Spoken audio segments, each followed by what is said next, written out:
Hello guys, magandang araw po sa inyong lahat at mega love shout out po sa inyo. At sa araw na ito, medyo pinapawisan tayo kasi may ginagawa tayo dito.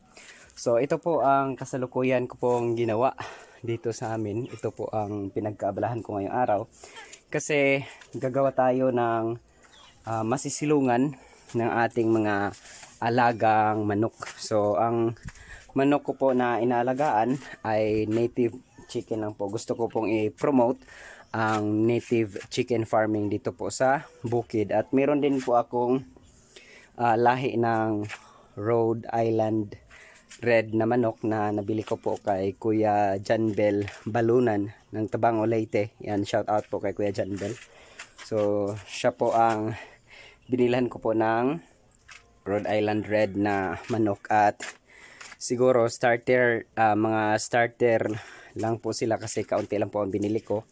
Sinubukan ko lang po kung hindi ba sila masilan at isama ko po sila dito sa ating existing na native chicken ng manok.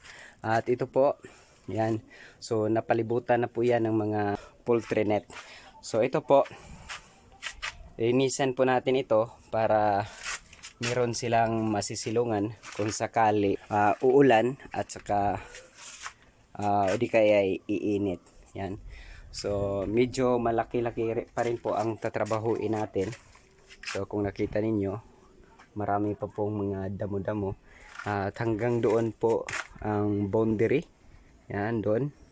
Ang boundary ng ating ng ating ginagawang mini farming ng native chicken. So saka ngayon po mayroon pa lang po akong mahigit kumulang 20 manok, starter na mga manok dito, native chicken at saka Rhode Island red.